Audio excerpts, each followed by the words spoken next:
Hello everybody, my name is Marcus White. My name is Fight Mode Nick Cavalli. And we welcome you to the Wrevolution Pro Wrestling Podcast. This is your weekend wrap-up. And as always, we're going to go ahead and kick things off with Friday Night Smackdown. By the way, fun fact about Smackdown this week. Some of the lowest ratings, I believe, ever for a Smackdown. We'll touch on that a little bit later, but ratings went down across the board, to be honest, with professional wrestling. It's not just WWE, it's AEW, even Impact. Well, I mean, Impact's ratings are abysmal as it is, but even their ratings are down. Yeah, things aren't exactly looking great for pro wrestling. I think people are just kind of tired of the way things are. The no crowd thing, it was interesting at first, but I think people are... It's just weird. It's awkward at points. So I think it's making for... People are just tuning out. So... Yep. I mean, it is what it is. But let's go ahead and jump into Friday Night SmackDown. So SmackDown opened with the women's tag champs, Alexa Bliss and Nikki Cross, interviewing Braun Strowman. This, of course, was on the show A Moment of Bliss. And he basically went on to talk about how, he knows Bray Wyatt. I know how he thinks, and I know how he works. He is a manipulator. I'm not playing those games. And then a gift appeared in the ring. Braun assumed it was from Alexa. He says, "Oh, Alexa, come on. I know it's from you, right? You know, Team Little Big. Come on. I know you got me that gift." He then picks it up. Alexa looking very confused, looking at Nikki like, "Did you get him that?"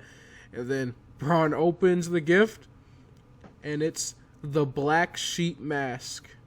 And then Bray Wyatt laughter echoes throughout the arena.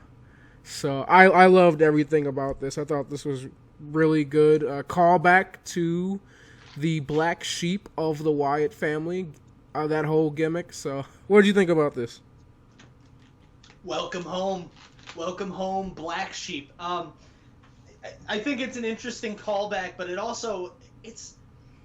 it's an important part of the story to remember. When Bray Wyatt came into WWE, he came in as, well, hey, Rowan got hurt, so we need another dude to come in and wear a sheep mask. We pick you because you're big and scary. And how far he's really come since then. So I think it's one of the most important parts of this storyline is just remembering how far we've come from the days of the black sheep. Well, I appreciate the fact that they're not just brushing off Braun Strowman's past. Like, it's not just he changes gimmicks and all of a sudden that doesn't exist anymore. Like, everyone just forget that he was in the Wyatt family. No, the fact that they're calling back to it and going, this is a thing that happened. We're going to reference it and we're going to make a storyline out of it. I think that's really cool. It's not WWE doing what they normally do and just changing history. So I appreciate that. Next, we finally get that Tamina versus Sasha Banks match. And it was not very good. It wasn't good at all, actually. Tamina did end up picking up the victory. She beat Sasha with a super kick. So, Tamina pinned Sasha. It is 2020. And Tamina Snuka is your number one contender for the Women's Championship on SmackDown. Look, I have no problem with Tamina finally getting a rub and getting a push. My problem is the fact that you immediately just threw her at the top. Like, no build. She's been awful for a while.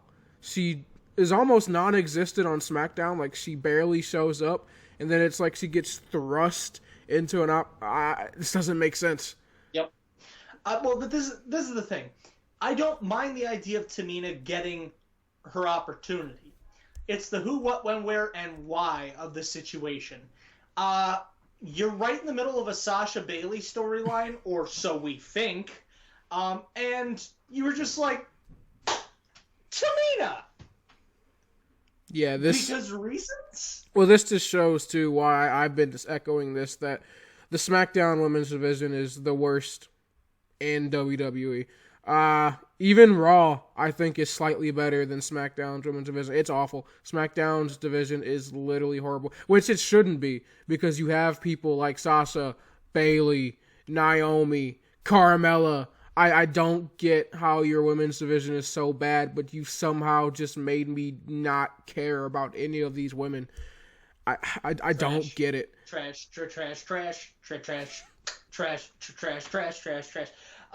Speaking of women's divisions and being subpar, an upside, making her AEW Dark debut today, Anna Jay, congratulations. That is the future of women's wrestling right there. Yikes. I think if there's one women's division I think is worse than SmackDown, there you go. Right there.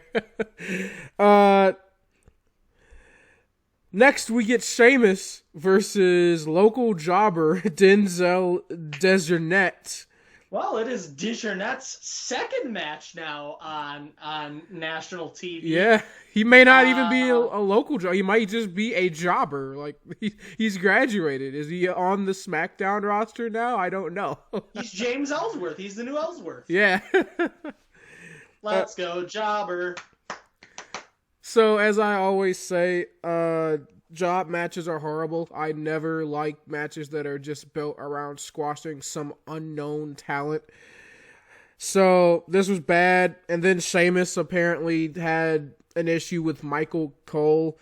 And then you get the Jeff Hardy promo. Like, what is SmackDown? I don't get this show at all. It's so stupid. We get the announcement about the Money in the Bank ladder match, and they're changing it up a little bit. So apparently, we always talk about, grabbing the brass ring and climbing the corporate ladder. Well, now WWE is taking that very literally, because at Money in the Bank, the match is going to be taking place at the WWE corporate headquarters in Stamford, Connecticut, and matches will start on the ground floor, and the briefcase is going to be placed on the rooftop. So you literally have to climb the corporate ladder. Props to WWE for at least trying something different and taking advantage of the situation by giving us unique matches. We saw it at WrestleMania. We're going to see it at Money in the Bank. So I appreciate them, trying to be different. I don't know how this is going to work. I envision like people like just running up a staircase like while fight. Like this sounds horrible. I don't know how this is going to get booked. So they've shown the setup today. I don't know if you got a chance to look at it. I did not know. They showed the setup today, which gives me hope. On the rooftop, there is a wrestling ring with the belt suspended from the ring. So it's kind of like my ladder on top of a Hell in a Cell concept, except instead of Hell in a Cell, it's Titan Tower, which is ginormous. I assume it's not at the not finished new headquarters. Yeah. So I'm so scared as to how this is going to go. Not just the fact that people could very easily die from this. I mean, you're fighting on a rooftop. That's terrible. But they have like a full production setup up there. There's lighting, there's cameras, everything. It looks awesome. I'm excited for it. But here's the issue. It starts on the ground floor. Something that appears to be at least a 20-story building. That's a problem. Like if you thought Edge vs. Randy Orton was a long match going spot to spot, imagine 6 dudes fighting in a staircase that goes up like 20 flights. Yeah, they gotta pull some like movie magic stuff, right? Like, we've seen stairwell fights in movies before, so we always praise WWE's production team. So maybe it's not just gonna be like a match. Maybe it'll be something like kind of similar to the Boneyard style, where it's a little bit more production integrated into an actual match once you get to the top. If it's something like that, I'm okay with it. But please tell me, this is kind of some of the wacky stuff that flows in my mind. When WWE first announced this and I heard climbing the corporate ladder in the headquarters, I just imagined like WWE like cutting a hole through like all 20 like plus stories and just having a giant ladder going to the top. Like, Jeff Hardy. I didn't know, like, how do you pull this off? I was so confused. And you don't. Yeah, that's how you don't. No, I mean, in all seriousness, I hope that they go the route where they add some goofy little quirks and stuff like that. You know, someone rents a crane and has them like bring them up to the top on the crane. Someone goes for the elevator and someone pulls the wire out and they're stuck in the elevator during the match or something. Like, do something goofy, please, for the love of God. Don't have 6 dudes fist fighting in a stairwell. Someone that like goes on. Someone like rents a helicopter and just flies to the top. Like, that'd be cool. Like, That'd also, WWE get some goofy stuff. Also, this is WWE headquarters. There's like so much history here and so many things you could pull out. I expect a Boogeyman appearance at one point. Like, they need to open a door and Boogeyman just be chilling there. Like, that needs to happen, WWE. Well, see, but that's the thing. We have no idea what's in WWE headquarters. Exactly. So it's allowed in. This is gonna be the first time cameras are allowed past the lobby. Yeah, I'm excited. Like, I can't wait. I should be happy about this. So now we return to subpar SmackDown as we get Dana Brooke versus Naomi. And Dana Brooke actually picks up the victory here. So Naomi is not competing in Money in the Bank. She is the animal, Dana Brooke. I don't. WWE. You want to build new stars. Yes. This is not how you do it. You don't just force people down our throats randomly and take out people that we like. I'm not going to root for Dana Brooke now just because she's in the Money in the Bank match now. In fact, I'm going to root for her to lose because she took out Naomi from being in this match. By the way, on a women's division that has like all of like 6 or 7 people, I don't understand how you don't have someone like Naomi in there. I don't understand this. This is ridiculous to me. I don't know what WWE's thinking here. I have no idea, dude. I'm going to sit here and I'm going to make jokes about the fact that, it's because Dana Brooke's dating Batista. No, this makes no sense. This literally makes no sense in the world. And Naomi is someone who is actually a threat to win a championship.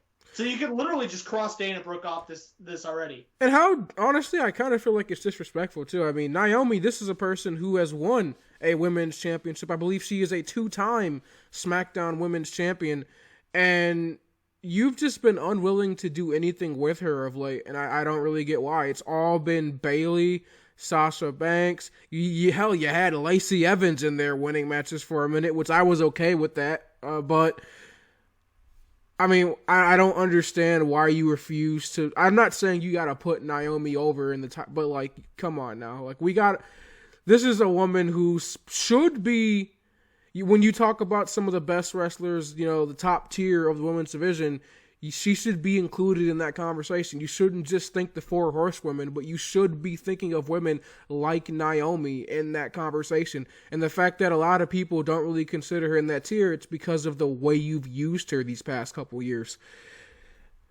Moving on, we get what I think is the best segment of the night. We get Sonya Deville.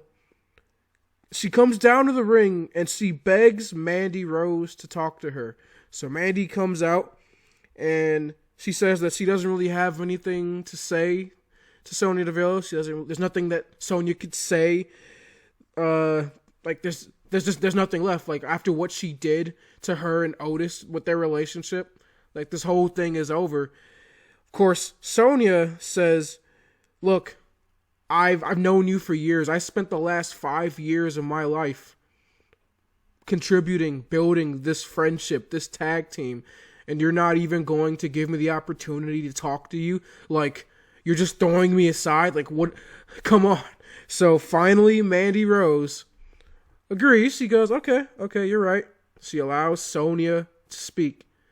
And Sonya proceeds to rip Mandy a new one. She calls her the most selfish person she has ever met and said that she believed Rose was ready to ditch DeVille the second she got interested in Otis.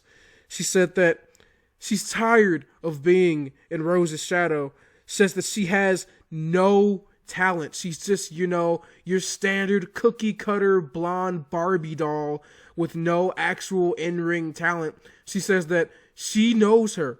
They've been in the tag together. She knows her better than most people, like a sister, like a roommate, like a partner. She's going to use all that knowledge, every last bit of her being, to ruin Mandy Rose. And when she's done, everyone will know that Sonya Deville was the real champion of Fire and Desire. So Mandy Rose got absolutely destroyed. Finally, it's what we've been wanting for years. Sonya Deville letting loose, ripping into Mandy, calling her out, talking about her lack of in-ring ability, which she has gotten better, but almost comparing her to the divas of old, saying that she's just a pretty face with no talent. That was amazing. You and I have been talking about this for so long. We both very much like Sonya Deville in the ring. And to see her get the opportunity to break away from Mandy Rose, and don't get me wrong, I love Mandy Rose. She's an all-right competitor, but she's a good character. Between the two of them, they're really great friends, like real-life best friends. But we've been dying for this opportunity for years to see Sonya Deville go off on her own, and it looks like we're finally going to get this. She was doing a Q&A on Instagram today, and somebody asked her what her favorite part about her job was, and she just posted a picture of her punching Mandy Rose in the face. Yeah, I loved the emotion here from Sonya, too. It didn't seem scripted or fake. Like, she sounded like everything she was saying was from the heart. It was so passionate. I loved everything about this. And then something weird happens. You throw Dolph Ziggler out there. So he comes out and he says that he made a huge mistake. He's not in line with this whole Sonya Deville thing. He's like, look, I went about this the wrong way, but you can't tell me that what we had on Valentine's Day, that wasn't something special. You can't tell me you don't feel anything, no connection anywhere. Says you can't tell me that you're going to look me in the eye and that you don't feel anything. Of course, Rose, no, she doesn't feel anything. And Ziggler goes to reach out to grab her hand. Rose says, don't touch me. And Sonya Deville takes the opportunity to clock Mandy Rose square in the face, prompting Otis to come running out to the ring. Dolph Ziggler, of course, looks stunned, by the way. He's like, what are you doing? Like, no. And then him and Otis fight. Otis hits Ziggler with the caterpillar. And then him and Sonya scurry up the ramp. So this seems a little forced. I don't really know what Ziggler's role is in this situation. He's kind of like the distraught ex-boyfriend. I don't know. Yeah. Well, look, okay, so one very important question comes out of this. What's going to happen to Demandy's Donuts? I'm going to miss your donut review show. All seriousness, though, thank God we're finally getting this storyline. I can't wait to see Sonya get some singles time. I don't understand where Ziggler fits in this at all. But, yeah, no. You know, he's Dolph Ziggler, so WWE's like, we have nothing better to do with you. Why don't you go do this thing now?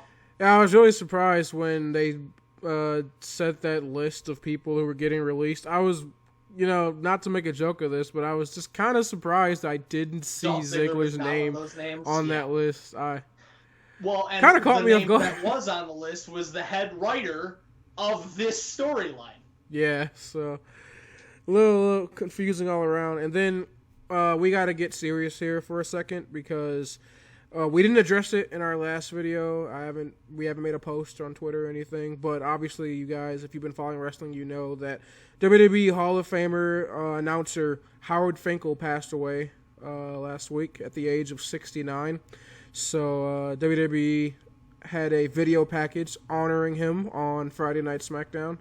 So of course, we just want to say here at the Wrevolution, rest in peace, Howard Finkel. You were one of the greats. And we're all going to miss you. Yeah, it's going to be weird seeing the Hall of Fame ceremony without Fink out there. And I think the one thing that I'm going to take away from all of this is there was a note left on his kitchen table, I believe, in the senior living area that he was living in. And the note says, to whom it may concern, at 8 o'clock, please tune my TV to USA on Mondays so I can watch wrestling. So even up until his last days, he was making sure that he was tuning in every single week to watch Monday Night Raw, and that's just who Fink was. That and the story that Vicky Guerrero told about the day that Eddie died, and when they moved Eddie's body back home, when they were flying it home, Finkel flew home with the body, and when he got home, she said, "Well, why did you come home? Like there's a show." He said, "I didn't want Eddie to be alone. No one should be alone in this time. Not you, not Eddie." So, yeah, a tough loss to take. Think one of the greatest all-time ring announcers in just combat sports history. You'll be sorely missed. Yes. So, moving on, we get Daniel Bryan versus Cesaro in a Money in the Bank qualifying match. And this was alright, but I don't really think anyone cares. If I'm being honest, Daniel Bryan we hoped was gonna win this match, and he did via submission with the label lock, as he calls it now. So it's the GD yes lock, okay? It's that bothers me so bad. He's a face again. Just call it the yes lock. I mean, he's going back. If he's going back to his previous gimmick, which that's the whole thing, it was facing Wyatt. He reverted back to his old gimmick, so it's the label lock. So you have to stick to storylines here, Nick. Come on. So yes, he won this match with the label lock, and like I said, it was all right. There was a couple interference there from Shinsuke. Of course, Drew Gulak helped his friend out, but I mean, who cares? If I'm being honest, we all knew and hoped and prayed that Bryan was going to win this match, and he did. So let's go ahead and move on. King Corbin attacked Elias. Cool. Let's go ahead and move on to the main event here, which was Big E versus Jey Uso versus The Miz for the SmackDown Tag Team Championship.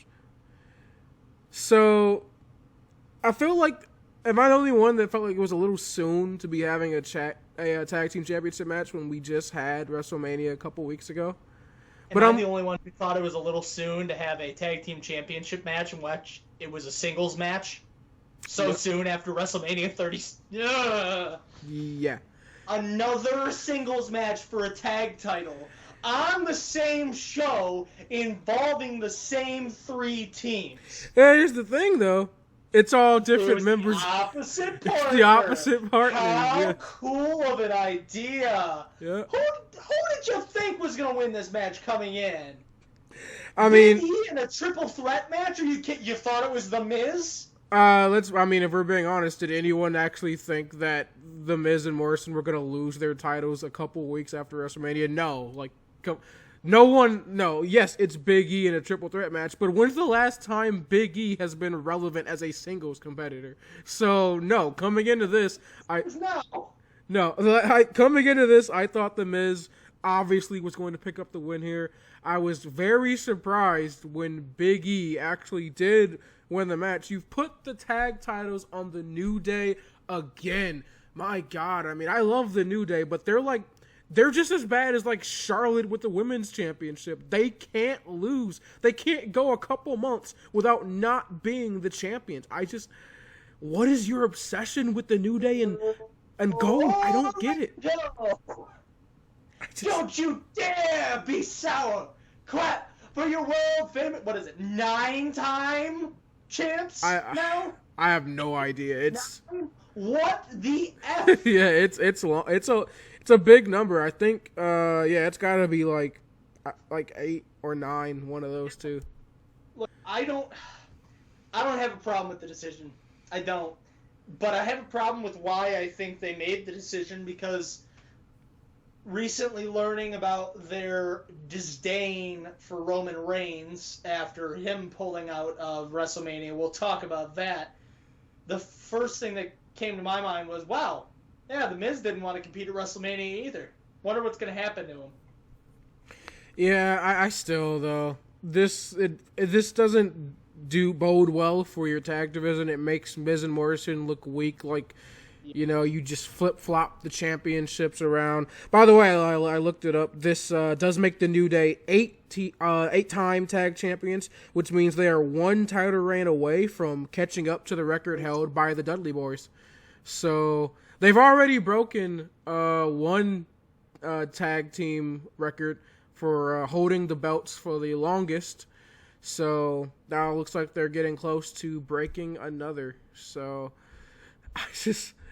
I like the New Day. Nothing against them, but come on. It's getting ridiculous, guys. So that was how SmackDown ended, and it was a very subpar show overall. This is one of those where, it deserves the poor ratings that it's been getting over the past couple weeks, and it's just going to continue to get worse. People aren't interested in SmackDown because clearly whoever's writing the show isn't interested in giving us a good product. You have like 1 or 2 good segments across the night that are decent, and then everything else is just garbage. So SmackDown, pretty horrible. If I had to give a match of the night, I guess you could say the last match, or you could maybe say the Bryan Cesaro match, but I mean, neither of them were particularly fantastic. So I guess I'd have to go with the Cesaro Bryan match, if I'm being honest. Sure, why not? Honorable mention to the Sonya Deville and Mandy Rose storyline. I thought that segment was awesome. So then that's actually going to be my MVP, is going to be Sonya Deville for SmackDown for cutting that fire promo. So. Oh, how dare you! My MVP is Otis for coming to the rescue of his woman. No, I'm just kidding. It's Sonya. Sonya, you good on you. Wow, I just stuttered really hard. Good on you for a fantastic promo and for making me kind of care more about this storyline. I mean, obviously I cared. I love Otis. I love Mandy. I love you. But, Dolph just made me want to throw up. So good on you for making me really care. So we're going to move on now to Monday Night Raw. And Raw opened with Drew McIntyre addressing his attack last week by Seth Rollins. And this was a pretty good promo from McIntyre. He talked about how he got attacked, how, it's lonely at the top, though he actually says that he disagrees with that statement. He says, it's crowded as hell at the top. Says that he understands that as a champion, people are going to be constantly gunning for him. He wears a bullseye on his back at all times. And then he decided that he is going to throw down a challenge for Seth Rollins to face him for the championship at Money in the Bank. Of course, he then would get interrupted by Angel Garza, Austin Theory, and Zelina Vega. Vega told McIntyre that he's too focused on Money in the Bank, and he's actually looking past his match that happens tonight with Angel Garza. Andrade then attacked McIntyre from behind, but then he ate a Claymore kick. And then Theory and Garza refused to run in to provide assistance, which allowed McIntyre to hit another Claymore. And that ended the segment. So, this was it was all right. Again, continuing from last week with Andrade and Drew McIntyre, and then obviously now it is confirmed we are getting McIntyre versus Rollins at Money in the Bank. So all our suspicions have been confirmed that Rollins is getting thrown right into the title picture for seemingly no reason. So this is because he pushed McIntyre's face into the ground. Yeah, so again, this is another instance of someone earning a championship match for no reason. This is just like Roman Reigns walking out and saying, "I'm next," and then this is just like Tamina just randomly getting a victory over. Like, none of this makes sense. I don't. Like, you can build WWE. You can take your time. You don't have to rush. I get Money in the Bank is 3 weeks away, but you still have time. Breathe. Relax. Like, not everything has to be so forced. I really don't understand. And I'm being honest with you. This Drew McIntyre versus Rollins should be something I care about. Like, this should be a match, a storyline where I'm going into this going, Seth Rollins has been one of the best competitors on Raw for years now, especially this last year. But I'm going into this match with zero expectations that he's going to win because Drew McIntyre just got the title. If he does win, shame on you, WWE, if Seth Rollins does pick up the victory here. But I don't care. That's the thing. See, it's going to be a good match because it's McIntyre and Rollins. The problem is the storyline, the build to the match could be so much better than what it's going to be. And again, it's difficult to see Rollins coming away with the victory here, so it's kind of like a throwaway, You want to watch it because it's going to be good, but you kind of know the outcome. Yeah. And I don't want to seem like I'm just being negative all the time with everything here, but here we go again. We get Aleister Black versus Austin Theory, and there's going to be a running theme on Raw, on this episode of Raw, which is that Selena Vega's stable just got absolutely destroyed. Like, talk about getting made to look weak and irrelevant. You did them no justice here on this show. The only person picking up a victory was Andrade. Obvious spoilers, I guess, but yeah, no, so Aleister Black defeats Austin Theory. It was a good match, fair play to Austin Theory, and I mean we knew, at least we all assumed Aleister Black was going to get the win here because it's Aleister Black and they've been pushing him like crazy. So Black does qualify for the Money in the Bank, but again, you're doing no favors for this Zelina Vega stable. Not saying that I want Austin Theory to win this match, but no. If you're going to, you've been doing a solid job of building this stable up as somewhat important these last couple weeks, and now you just made them look horrible on this episode. Theory, now this is the one thing for me. Theory looked strong in this matchup. He presented quite a bit of offense, and he made you feel a little bit like he might be able to steal a win out from Aleister Black at some point. So he made me care about the match. And of course, yeah, I like Austin Theory. He's an indie guy, blah, blah, blah, blah, blah. Of course, the indie guy over here likes the indie guy who's wrestling. But, I think Theory showed up really well. He presented himself really well in this matchup. And I think going forward, it's going to bode well for him. But you can't worry. It's hard to imagine that this will have as much an impact on the long-term booking as you would like it to.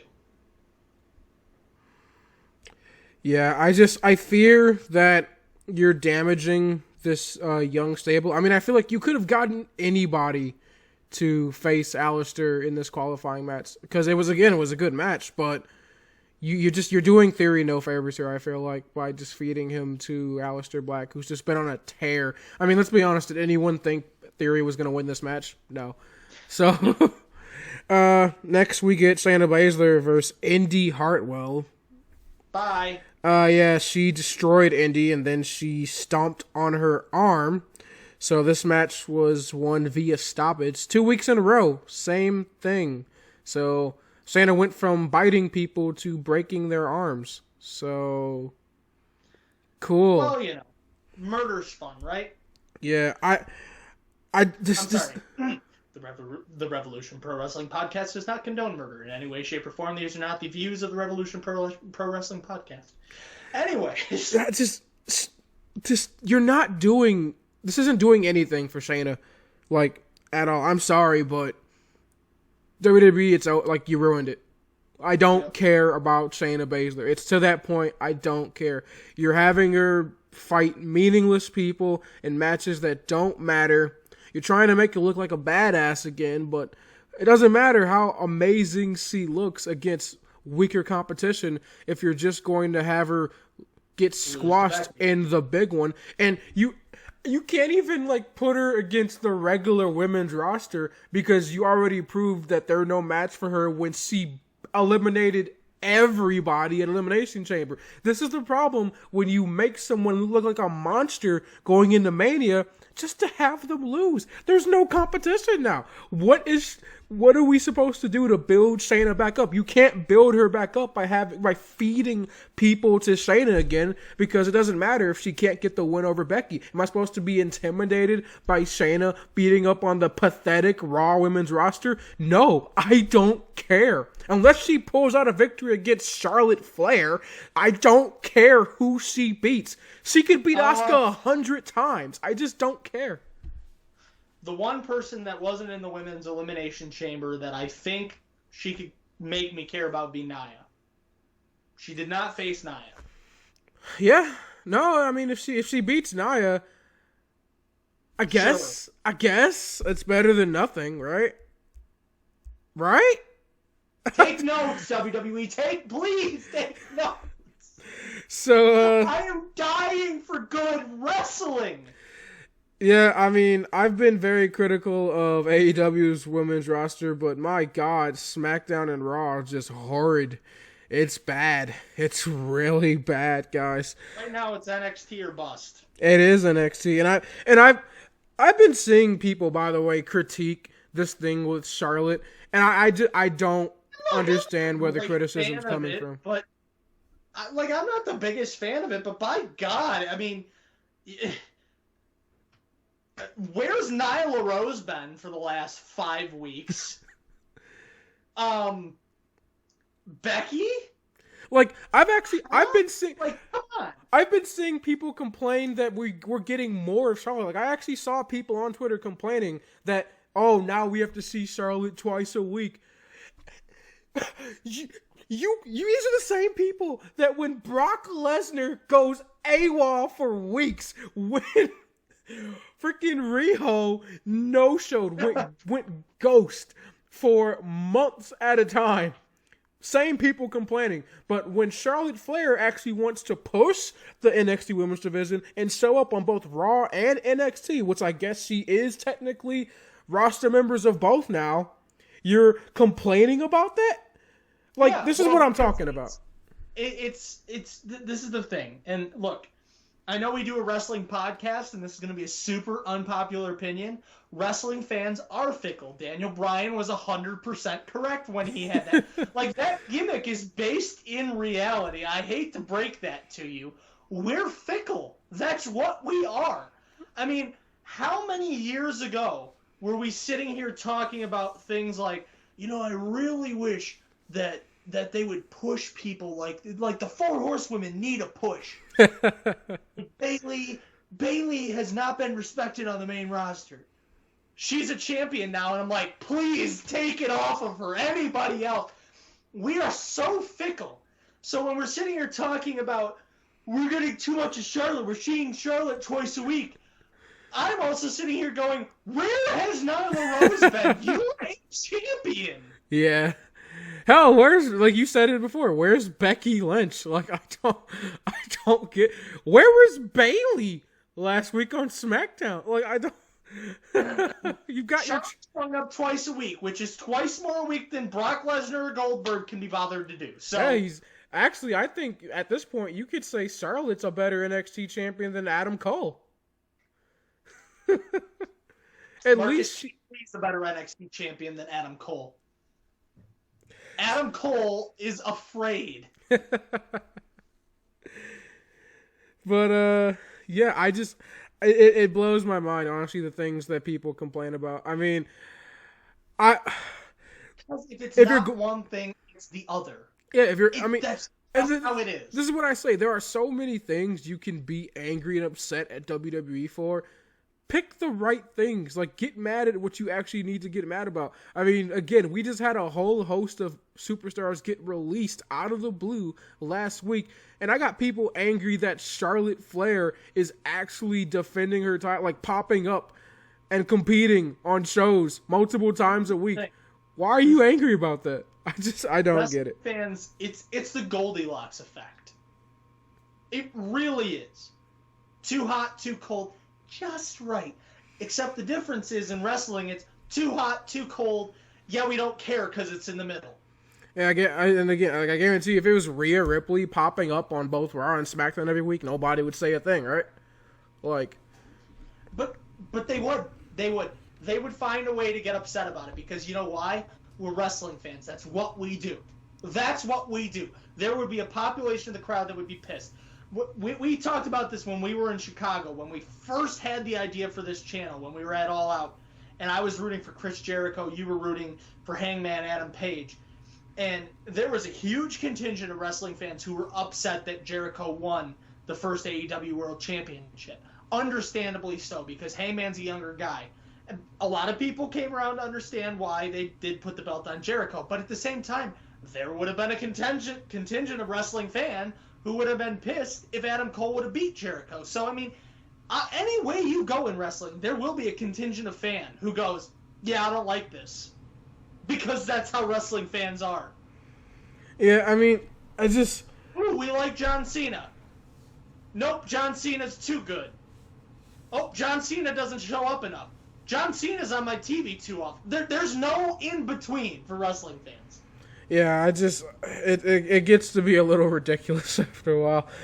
Let's go ahead and move on. We got Ricochet and Cedric Alexander versus the team of Shane Thorne and Brendan Vink, the new TM61, I guess. Again, I'm just going to keep referring to them as.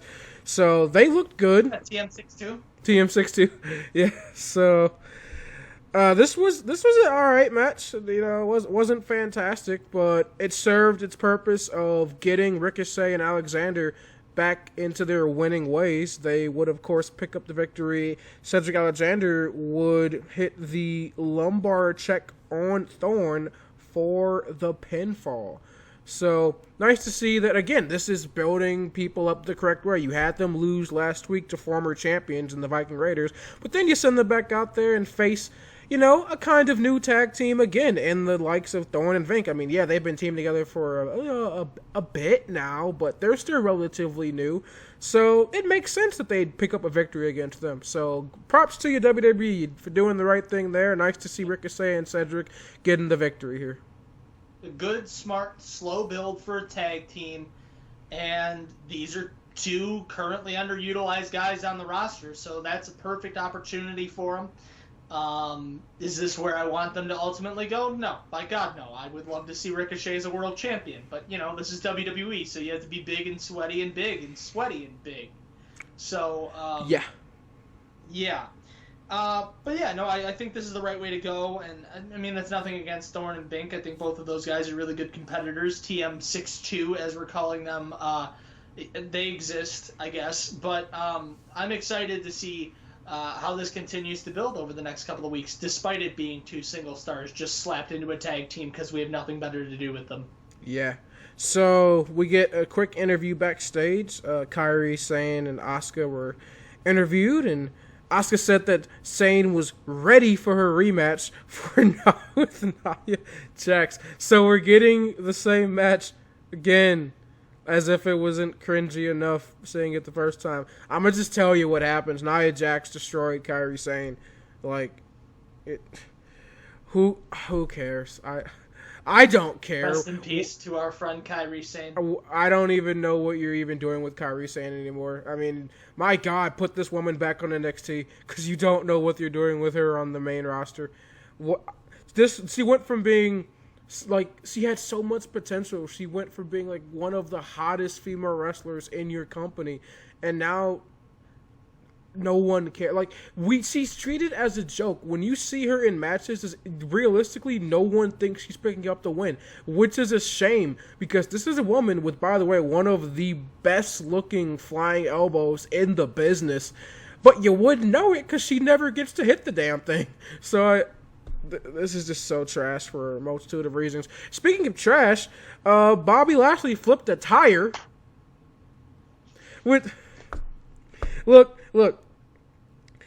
In a realistic like bodybuilder type scenario, is flipping a tractor tire an impressive feat? Yeah, like it's impressive. It's a workout. That's cool. Lashley is obviously a massively powerful human being. All props to him. But this is pro wrestling where we see people like Braun Strowman flip ambulances and like I don't know, like Mark Henry like bust down rings and this doesn't do anything for me in regards of making Bobby Lashley look strong. You know what would make Bobby Lashley look, if you want to talk about power and strength, have Bobby go out there and, I don't know, fight somebody important. Put him in a match against, like, Drew McIntyre, Brock Lesnar, instead of making him win matches against Ricochet, or, lose matches against Ricochet. Wouldn't the best possible way for Brock Lesnar to be kicked out of the company be for them to put Bobby Lashley over in a squash match? I'd love that. I would love that. They'll never do it, though. Different day, I guess. They'll never do it, though. I mean, they love their golden boys too much to ever do something like that. And clearly Vince has shown that he has zero interest in actually pushing Bobby where it counts. I don't get it. I don't understand. You have someone who looks like Bobby Lashley, who has the athleticism of Bobby Lashley, and yet he doesn't get pushed at all. He is the prototypical WWE guy. How do you have nothing for this guy to do? Yes, so Apollo Crews fought MVP to qualify for the Money in the Bank match. Before the match, MVP cut a promo where he forgot Cruz's name while praising him, which led Cruz to come out in the promo. MVP talked a lot of crap to Apollo Crews during the match, but Apollo got the victory here. MVP, I don't understand why. I was happy to see you back when you first returned. But I thought you were done, bro. Like, I thought your in-ring career was over. I was expecting you to see you in like a managerial role or like building a stable or something. Maybe on commentary. I don't know. Take Byron's spot, please. Job match. What are you doing? Still wrestling, MVP. I don't get it. We then, by the way, we kind of passed this up. We did get Rollins responding to the challenge from Drew McIntyre. He would go on to accept. He said that right now, more than ever, the WWE Universe needs a leader. As much as you and I have in common, the similarities stop there. I am a proven leader, and you're not. So, kind of interesting, considering the fact that, Rollins just lost to Kevin Owens. So, yeah. By the way, some proven leader, when your boy Murphy is competing in a match against Rey Mysterio, and where are you at? Yeah. So we go ahead, and before we get to that, some proven leader who was on Twitter all week this week complaining about people who were calling out WWE for poor business practices, firing 30 people. He's like, no, man, I got staying up for the company, the company, man. Look, he didn't attack anybody. He just simply stated that while he feels that the releases are, it's a shame to see those people go. He said that right now we don't, instead of attacking WWE, this is the time that we need to come together instead of throwing attacks at people. This is the time we attack WWE and tell them, I don't want to be a part of this BS. Seth Rollins, you are a bag of penises. That is what you are. Yikes. No, to each their own. So we get Liv Morgan versus Ruby Riott. And Ruby Riott, thanks for coming, because Liv Morgan picks up the victory after a springboard flatliner. So Ruby Riott just lost to Liv flippin' Morgan. The push is on, man. Next Raw Women's Champion. Push is on. Yikes. This is something. All Liv right. can't be beat, man. And then, next we do get the Rey Mysterio versus Murphy match in a Money in the Bank qualifier. Rey Mysterio picks up the win here with a 619. Poor Murphy. This guy was just a couple months ago, competing in high-octane matches with Aleister Black. When he first joined the Rollins stable, he had so much potential, and now he's just kind of floating around doing nothing. In fact, what's happening with any of the guys from the Seth Rollins stable? Have you seen the Authors of Pain lately? Nope. Nowhere to be found. Where's the Authors of Pain? So, yeah, that's great leadership there, Rollins. You can't even get your boys on Monday Night Raw. Can you lead them to a victory? Because, my goodness.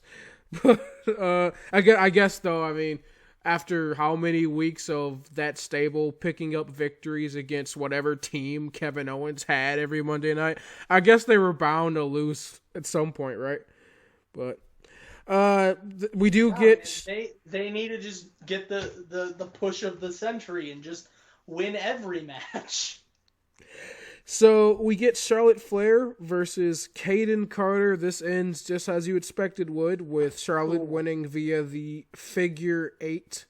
So nice to see Charlotte competing on Raw against NXT talent, by the way. Of course, Kaden Carter is part of the NXT women's roster. So nice to see you're getting a little bit of cross-brand action there. But of course, the champion picks up the win here. So again, no complaints from me besides the fact that this was a borderline squash match. I mean, Carter got some good offense in there, but she didn't stand a chance. No. And then this next match kind of angered me. This was Andrade. 50-50 booking match? Yeah, so this was Andrade versus Akira Tozawa. Tozawa, who picked up the first victory in the Cruiserweight Championship tournament. Over an early favorite in Swerve. And you had him lose to Andrade. So, again, I'm the guy that earlier was saying that, you're trying to push this young stable on Raw, yada, yada, yada. You couldn't have found anybody else to lose to Andrade? Why Akira of all people? Why Akira? And this is the funny thing. We could just as easily have put Austin Theory into the Money in the Bank ladder match, and congrats, that's your one win. No, we're gonna have you beat Akira Tozawa after just rebuilding him from the Titus Worldwide gimmick. Well, and this shows you how much they don't care about the Cruiserweight division, because they'll have the Cruiserweights compete in high-octane, amazing matches every week, but soon as, you have a member of the Cruiserweight division fight anyone that's not a Cruiserweight, they always lose. Andrade, of course, the United States champion. Clearly not a heavyweight. He's not a large man, but he's pretty built. You had him defeat Tozawa with ease. This just shows you how much the Cruiserweights are disrespected on the main roster in WWE. And that is why when it first was released, I loved the idea of 205 Live. The idea that these guys have their own show. We don't have to worry about them being squash fodder on another show. And now they're squash fodder on other shows. It's great. It's perfect. This is exactly what WWE wanted. See, this is the thing. I don't like either scenario, if I'm being honest with you. I don't like them being squash fodder, but I don't like the idea that you don't take the Cruiserweights. Like, the Cruiserweights taken so, poor, like they're treated so badly. You have such little respect for them that you can't take them seriously enough to potentially win matches on Raw or SmackDown. So you have to put them on their own show as if they're some subcategory of wrestling, just so that way they can actually look strong. Like, that's my issue with having a show completely dedicated to cruiserweights like 205 Live, is that at the end of the day, it's all low stakes. It doesn't matter because when you put them up against the higher competition, they always lose. So why should I care about what they do in their little sub-brand of wrestling if they can't compete with the big boys? That's my issue with 205 Live. They should be able to compete in matches with people like Drew McIntyre, like Andrade, like Brock Lesnar, and I actually have confidence in them to pick up victories instead of just, they're cruiserweights, they're going to lose. I mean, they're on 205 Live, right? Clear.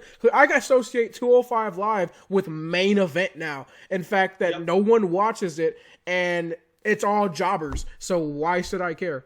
So the funny thing is, two things. First of all, if 205 Live ever had a compelling storyline, it may have succeeded. The writing for that show was abysmal. Second of all, it's because of things like literally having to give them their own show to give them the spotlight that you lose guys like TJ Perkins. TJP would rather be in Impact than fight on 205 Live. Yeah. Think that through, WWE. That's a problem. Yeah, because again, how little you care about the 205 Live is that, I mean, you put it on after SmackDown. Not even on its own day. Literally, SmackDown ends, and then 205 Live guys come waltzing out to the ring, and they change the lights, and hey guys, it's 205 Live! And everyone that was there to watch SmackDown is just like, huh? And the crowd dies because they don't care about 205 Live. I think last time we went to a SmackDown event, there were probably about 150 people left in the crowd out of the 12,000 that were there. Yeah. We were 4 of them.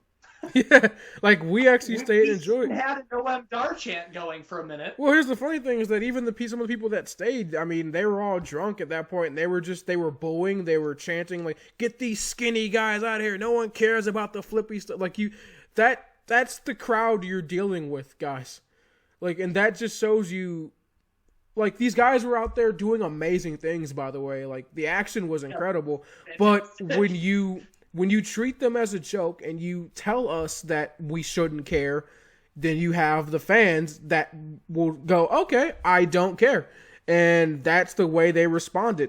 So it's a complete shame what they've done with the Cruiserweight division. I was so excited to see the Cruiserweights return to WWE and actually, be treated with a semblance of respect, but you blew that. It's apparent that you obviously don't care about them. And while it's nice to see that you've done something with them on NXT, you've built them up as a somewhat viable. Going to get better. Yeah, you've built them up as a viable division because NXT is so great at what it does that it's able to take things that were considered worthless and build them back up to being amazing. So I have hope for the Cruiserweight division. I haven't given up on it yet, but it's definitely on life support.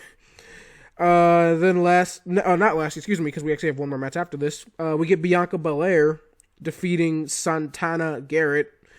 This, again, squash match. And I like Bianca Belair, but no, this was a squash match. You knew she was winning. She hit the KOD for the victory. By the way, Street Profits were on commentary during this match. And I like the Street Profits, but my God, like, they were quite annoying, if I'm being honest with you. So, lastly, we do get Drew McIntyre versus Angel Garza. This wasn't great. I mean, no, it's more the fact that the focus was not on Garza versus McIntyre. You're so focused on what was going to happen outside of the ring that you lose track of the fact that this is Angel Garza versus McIntyre, someone who has so much potential in Angel Garza, who I've said I truly believe could be like the next Eddie Guerrero, but we're so focused on Andrade, on Austin Theory, that it takes away from what's actually important here in this match. Now, McIntyre does pick up the victory with a Claymore kick. He was able to fight off Andrade and Theory, who were constantly interfering in this match. But, yeah, he does pick up the victory here. Although, after the match, he hit Garza with another Claymore and then hit one more for good measure and actually ended the show on the entrance ramp, and he did Andrade's trademark Tranquilo pose.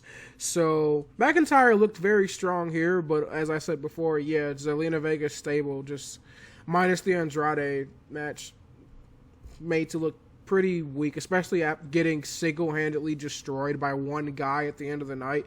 Just what no one cares. I'm sorry. You've made them to look like a joke, and hopefully you can rebuild them going forward, but not a very good showing for the Zelina Vega stable. The Latino Hour plus Austin Theory stable, as I want to call them. So, what do you think of this match? It wasn't bad. It's just I'm starting to get tired of distractions during matches. I mean, obviously they have their part, but it seems to become more and more of an issue with these crowdless matches. You know, without the energy of the crowd, they've looked to anything to replace that energy, and distractions, or, you know, as you had alluded to in the previous match, guests on commentary, anything. Excuse me. That's how Raw has me feeling. Anything to just distract the fan from the fact that there's nothing going on. Perfect outcome. McIntyre looks strong as all hell by beating 4 people for all intents and purposes. But yeah, I mean, it does nothing to help the Zelina Vega stable, which once again, we're calling it the Zelina Vega stable, so that's already bad as it is, because we're talking about the manager more than we're talking about the other 3 competitors. I mean, again, it's this. I would just say it's the same thing as the Paul Heyman thing. I mean, it's not one person's stable here in terms of the competitors. You can't call it the Andrade stable. Like, they're all just kind of there, you know, put together from Zelina. So it's just the easiest way to refer to them. So I don't think it's more of that she's getting the spotlight over the other 3. But I addressed that last week. But my issue with this is just the fact that as a show overall, this wasn't a good show. Neither was SmackDown. And it's getting worse by the weeks. And for the life of me, I don't understand why WWE refused. Is it because it's AEW? You don't want to seem like you're taking something from AEW, but why don't they put people in the crowds? I don't get why they refuse to do that. That's one of the few things that's been keeping me interested in AEW, is that while the matches, as I pointed to last week, haven't exactly been the best, the storylines are kind of hit and miss, but you know, I'm entertained by the people in the crowd. And the fact that even more so over the coming weeks, we've seen the characters in the crowd not necessarily be the focus, but it's more just the fact that they're taking the place of the actual crowd. You've got them doing the chants, clapping along, the stuff that would normally happen when the crowd, like when someone does a Ric Flair knife edge chop, they do the woos and, the clapping to get the face to power up and get back in the match. Like they're doing that. And it's stuff that's like really missing from pro wrestling, and at least you're getting that in some way from AEW, and WWE just refuses to do it. But that's just a minor thing in the fact that even AEW, I have been very critical of. I have not really been enjoying their shows lately. NXT is the only show right now that I'm somewhat enjoying, and even it's not that good. These shows have been getting worse and worse by the week, and it's definitely a drawback of the times that we're living in right now. But and we're still here for you. We are, yeah. We're bringing you these reviews on a week-by-week basis, but these shows are hard to get through. I'm just going to be honest. It is hard to watch this content on a weekly basis, and what WWE is giving us, the WWE is not trying, and they're giving, obviously, like they never do, and they're giving us garbage. NXT and AEW are trying what it seems like their damnedest, and even they can't provide us with quality entertainment. So it's bad, guys. It really is. The end is nigh. The end is nigh. Yeah, but Raw tonight, like I said, Raw wasn't very good. If I had to give a match of the night, Mine's easy. Aleister Black and Austin Theory. Yeah, I mean, I guess it would have to be that. I would have to agree with you there. If I had to give it an MVP, Good luck with that. Yeah, I don't know. I guess I'd have to say Drew McIntyre because he looked great in his match and his promo was all right. So, yeah, Drew McIntyre is my MVP. Yeah, I'm gonna be honest here with you, Chief. I don't see anybody worth giving my MVP to tonight for Raw. Obviously, I have to. It's a requirement of the show. I'm gonna just do it because I'm a fanboy, I guess. Austin Theory, looking pretty good on Raw, putting in some good offense. It had to be one of the two guys in that match for me, and it was kind of a toss-up. I like Aleister Black a lot, but Austin Theory, good showing on Raw. Congrats, I guess. You were MVP on probably the worst Raw I've seen in a long time. All right. Well, yeah, your MVPs make me laugh sometimes. They make me laugh sometimes too, bud. But yeah, that's the end of the Raw and SmackDown review. So let's go ahead and jump into some news stuff. So go ahead and start off with a story about our boys, the Good Brothers. Yes, Luke Gallows and Carl Anderson, or I guess Doc Gallows, as he's being referred to now. Excuse you, yeah. WWE owns that name.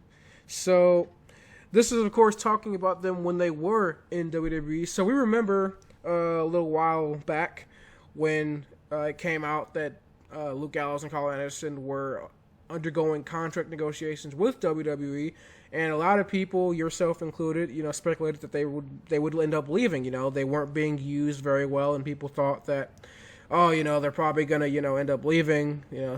They can't possibly just be about the money, right? I mean, I don't think there's anything that WWE could offer them to get them to stay.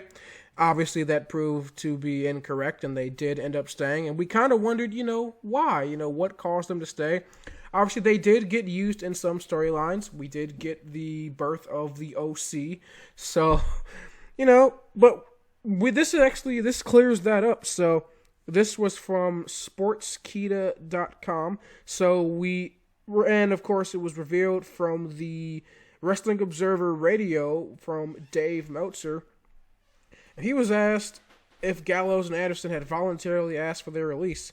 He did note that they did not put in the request. However, they were willing to quit at one point. So last year, they were offered $500,000 per year during their contract negotiations, and they weren't happy with the figure and actually turned down the deal. However, WWE came back and offered them $750,000 a year. Yeah, they weren't turning that one down. So an extra $250,000 won't hurt. Yeah, so they ended up staying after that. So I feel like, you're not turning that one down. And they did end up, like I said, getting used slightly better than they were before. Obviously not to the degree that they should have been. But $750,000, I'm staying for that. Yeah, so the Good Brothers are reportedly headed back to New Japan Pro Wrestling. However, there are still some outstanding reports that they are in talks with All Elite Wrestling.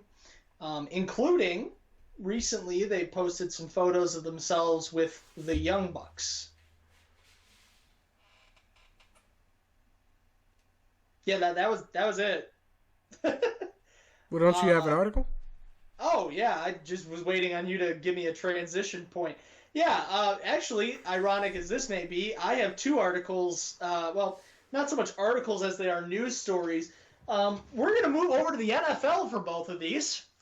First of all, the WWE 24/7 champion, Rob Gronkowski, has come out of retirement to play for the Bucks.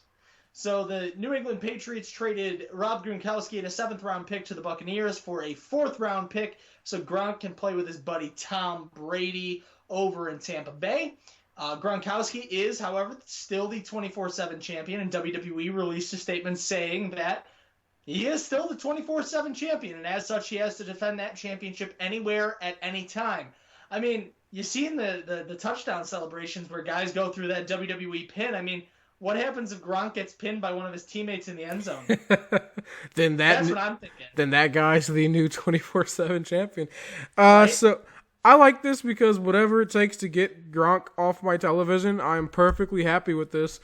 Obvious move for the Patriots if we talk football here for a second, because Gronk unretiring automatically plops $12 million in cap hit on a team that only has about $1 million left in salary available. So obvious move there if you're the Patriots to be like, yeah, no, get out of here as fast as possible.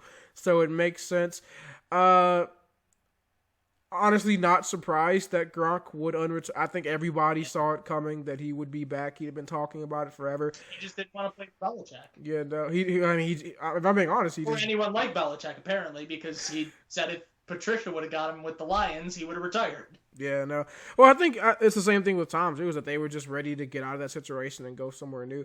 But bringing it back to more wrestling, I mean, I thought about this. I mean, what if, like, I could just imagine seeing R-Truth popping up at, like, a Bucks game and running out to the field and getting a pinfall on Rob Gronkowski.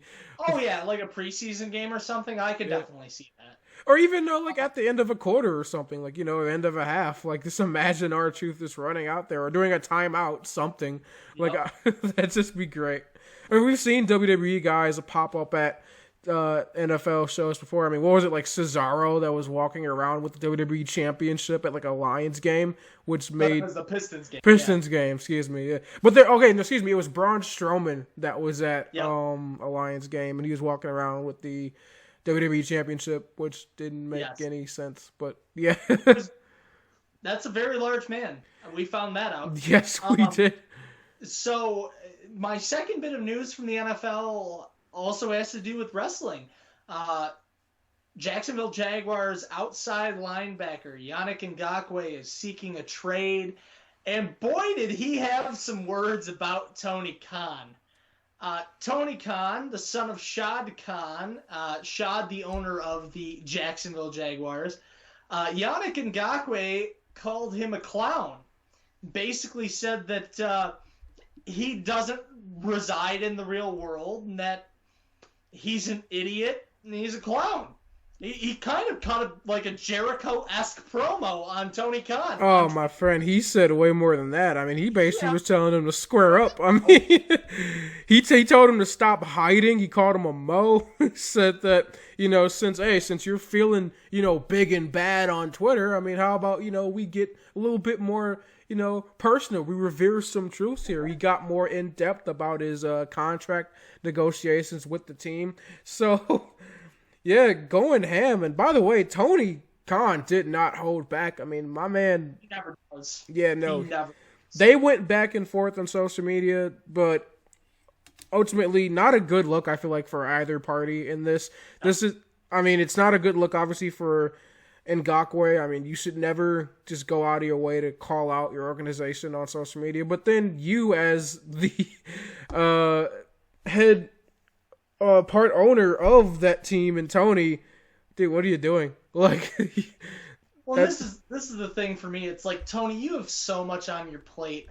Just give your portion of the ownership back to your dad. Like, you own what was once a fledgling football club over in England that has since twice been promoted. So good on ya. And you own a fledgling wrestling promotion. Like, you don't have time for the Jags. The Jags will survive without you. Shad is, while not the greatest businessman, still a pretty okay he's a billionaire, isn't he? But he's also one of the worst owners in the league. So I think I'd rather have Tony controlling more of the Jaguars. We saw what he did with AEW. Maybe he'll do that with the Jags. I don't know, but think I trust him more than I do don't know. his dad. Whoever's idea it was to get rid of Blake Bortles, I want them gone. I love you, Blake. But yeah, let's bring it back a little bit more to wrestling here. So Yeah, go ahead, back to you. so we've been super critical of Raw and SmackDown, and I alluded to this earlier, but this just really drives the nail, so to speak here. So according to overnights published on Saturday morning to Show Buzz Daily, SmackDown on Friday night drew an average audience of 2.192 million viewers. This number comes from a first hour of 2.2 million views and a second hour that drew 2.145. If this number holds, which final numbers got revealed on Monday, and yeah, they were basically on point. This made Friday Night SmackDown the least watched show on Fox since SmackDown moved to the network in October. How's that deal going for you, Fox? All the billions of dollars. How's that working out for you? Yeah, you got fleeced, Fox. Uh-huh. I mean, like, WWE built up SmackDown Live, the house that AJ Styles built, this, that, and the other thing. They gave you Kofi on the top of Kofi Mania, and they gave you Brock, and you were like, I want Brock to be our champion. And they were like, yeah, Brock's going to Raw, sorry. By the way, just to kind of point out just how poorly SmackDown is doing and how much they're failing at retaining the core wrestling audience. The 18 to 49 age demographic, which is so important when you're talking about sports, but especially with professional wrestling, that drew just a 0.6 demo rating according to the overnights. Yikes. Which had the same number that the show has drawn for the last few weeks, down from 0.7 to 0.8. The show was drawing consistently most of the 2020 before the pandemic, but now of course down to a 0.6, which is tied with the Blacklist for second place on network television, including Shark Tank 2020, MacGyver, and Magnum PI, all topped SmackDown, tying each other for first place on network television with a 0.7. Oof. So SmackDown lost to Shark Tank and MacGyver. In our age range. Yes. Mm-hmm. Well, okay. First of all, Shark Tank's cool. Screw you. No. But it's definitely not our age range. Like, what? Yeah. Yeah, that's poor SmackDown. Poor Fox. You know what? Poor neither of you. Screw you both. You deserve this. You deserve each other, Vince and Fox executives. Yeah, this just shows that this was a deal just soaked in greed. It showed overall. Fox just wanted, just greedy. We want our bit of the pro wrestling pie, and well, you got SmackDown. And by the way, what a middle finger to Fox. I mean, if you gotta think about it, they thought they were getting Brock Lesnar, and then Brock was just like, yeah, no, I'm going back to Raw. So you get, which reportedly, by the way, Fox was extremely upset about. So this deal from the start has just been horrible for Fox. It's been great for WWE. I mean, they've been making all the money, but I don't see, once this contract inevitably runs out, I don't see Fox hitting the renew on that. No, and remember, Vince had such hopes that he could get Raw onto Fox too and have both of his shows on Fox. Bud, you're going to have everything on the USA Network again. Yeah. Actually, I wouldn't be surprised if USA says no to Friday Night SmackDown. You have to go to, like, Spike TV or something for SmackDown. Yeah, I don't know. SmackDown's so bad. I mean, I wouldn't be surprised if they just went back to, like, the network. You know, I'd be okay with that. I would be entirely okay with that. So as we continue in our world of wrestling news, the Revival have officially unveiled their new tag team name. So for those of you who don't know, Scott Dawson and Dash Wilder are no more. It is Dax Harwood and Cash Wheeler. They'll be going by their indie names because, WWE owns things. They're sticking with FTR. It's no longer the Revival. I was wrong. It's not whatever it was that I said it should be a couple days ago that I've already forgotten about. It is the Revolt. They've come up with the name The Revolt, and they posted a video today on Twitter with the title Fear the Revolt. Additionally, they have not mentioned where they'll be stopping. However, there have been 2 hints. First of all, a hint that they will be doing a short stint in NWA when NWA goes back onto their shows because, of course, they are no flips, just fists, trying to bring back the old style of wrestling. And they said that they would like to do a small stint with the company that is focused on showing professional wrestling the way it was years ago. And additionally, of course, the link has been there forever. The Revolt reportedly long-term are looking at All Elite Wrestling, including they've been sitting down with lawyers. Their copyright lawyer is the same guy that most people who jump to AEW use. And of course, Cody Rhodes recently referenced the Revival. He had on his Instagram his top 5 favorite moments from being the Elite, and number 2 was the Revival. So, yeah, no, this was pretty much what we've expected since their release, is that they would probably end up in AEW. So, looking forward to potentially seeing them there in the coming months. Yes, and of course I like the new name. What do you think of the new name, the Revolt? It's cool. Yeah. It's better than any, as long as it's not Death Triangle. You can pretty much get a thumbs up from me. So, it's not Top Guys. Yeah, no, it's not. Oh, thanks. I think that's the biggest thing, is that it's not just Top Guys. Like, yeah, that could have been bad. So FTR, man. So next, I got an article from Ringside News talking about reportedly Vince McMahon's and WWE's mindset as a whole about AEW has actually reportedly changed. So this was talked about after, of course, WWE made a bunch of cuts as employees, including producers, pro wrestlers, referees, the whole lot were furloughed last week. But a source reached out to Brad Shepard and provided some insight on the releases. Said that Vince McMahon and company are learning to not be so worried that superstars will go to AEW as opposed to keeping them on their payroll. So he said, a lot of the talent cuts are not shocking. The bubble was due to burst soon on some of this. We've been retaining a lot of performers strictly because of the perceived threat of them going to AEW. Vince and company are learning that it's time to stop being worried about that happening. AEW can't continue taking every C through D level guy that we let walk, especially during this time. I also think that they can be a benefit to certain talent. They made up their mind about EC3, for example, many months ago, so why waste everyone's time? And you know what? I agree with that to some extent. This is the thing, though. You can't say C through D level talent. A lot of these guys that you're releasing are not C through D level talent. They're C through D level talent in your company because you treat them like that. EC3 could very easily be maybe not one of the top guys in the company. Maybe he's not going to be your John Cena. But, I mean, throw him in with MJF, and all of a sudden, he's one of the hottest commodities in AEW. If you put these guys in the right situation, Rusev.